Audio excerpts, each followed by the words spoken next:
Which I can ask both of y'all this, but yeah, which is a bigger relationship killer? What is it? Infidelity or money? Money. Let's say that. Cheating, definitely. Definitely infidelity. Oh, Really? infidelity. Okay. Yeah. Definitely. You said definitely. Yeah, because here's the thing. When you cheat, like, it's very hard to bring that trust back. So if he cheats one time, that's it? Well, not once, but I mean, if you have a perpetual cheater, right? Like, how do you trust them again? Okay, so if he cheats one time and you forgive him, for the rest of the relationship, you're always going to be in the back of your mind. Yeah. No matter what. Yeah, like, even during the happy times, you're just going to remember. Like, It's not that you're not going to trust them ever again, but I mean, it's going to be a thought. You know, they come home late from work. Oh, where were you? Oh, I'm just with the boys. Oh, okay. Mm-hmm. You know, you're just going to question certain things once they break, you know, the trust. So what type of guidance would you provide if a couple that you're working with is dealing with infidelity? Well, for one, we'd have to work through it. Often, whoever was cheated on is not resolved it. You know, they haven't feel like they were heard or validated in their feelings. So we have to kind of we have to go backward to go forward, usually. Okay. And then once we've kind of worked through it and whoever got cheated on is feeling heard, they're feeling validated, they're feeling okay with it, I asked them to wipe a clean slate. Wipe a clean slate, that could be difficult. That's tough.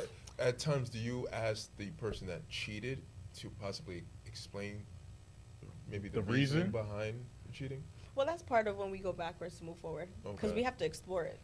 And a lot of the Yeah. times the couples don't talk about it because they're upset. You know, one is embarrassed. The one who cheated usually is embarrassed. Yeah. They feel shame. It could be for different Yeah, reasons. Look, people avoid uncomfortable conversations. That's the main. All the time. And then when it comes up, that's when things just go crazy. Mm-hmm. And they got to come to you. Yep. And I then- tell my couples too, like, save it for the therapy room, because once you take it outside, you fight, you argue, then you come, you don't want to talk. And it's like, if you just keep it in the safe space, it's usually easier to smooth over. And I love that. Save it for the therapy room, because we're going to run up that bill. Yeah. No. 40-minute sessions.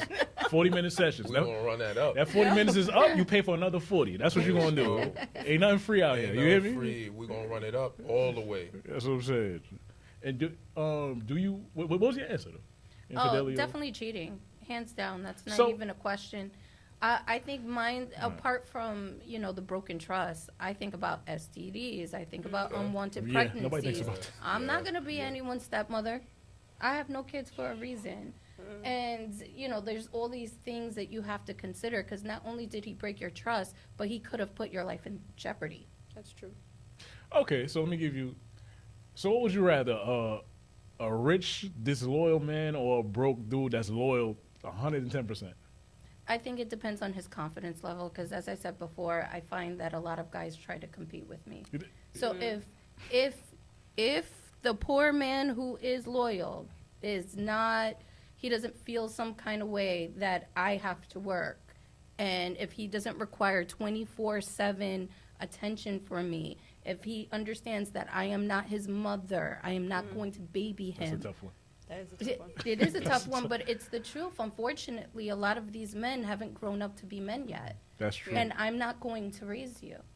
So if the poor guy who has his stuff together is my cheerleader, respects me, fill all those boxes, then yeah, I'll take the poor man. The poor guy doesn't have his stuff together. He's poor. Okay, so give me the rich guy. Give me the rich See guy. what I'm saying? At least I'm So getting what paid to deal with it. So, Right? so everything you all right, whatever. No, it doesn't contradict it, because when you think about the essence of your time and how it's priceless, why are you going to spend it with someone who isn't going to be, you know, who doesn't have his stuff together? That's just adding on to the stress, and stress is a killer. So for that, if I'm going to deal with the stress, I might as well make it worth my while to get a Lamborghini or something out of it. It's business at that point. Yeah, exactly. At that point, it's business. Of course. So what's your answer? Rich?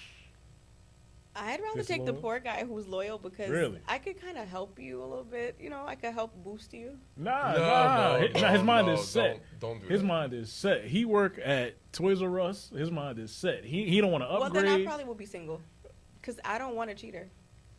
And I make my own money, so I don't really need a rich man. Nah, you don't want to be So- single. I could date someone who has money who's loyal. Yeah, but surprise trips to like Fiji. No, Those tell would us. be nice. Jamaica, Manchester. You want to go back Manchester, home? Yeah. And sometimes because he's so Montego. busy, he'll just send you by yourself. And I do love solo trips. Exactly. I love there solo is trips. added benefit. I'll Now think she's about starting it. to rethink. Yeah. Where the rich man at? Where the rich man at? Gotta be a little sugar baby for Yeah, that. the rules are different. Yeah. The rules are different. It We know depends. that. We know that.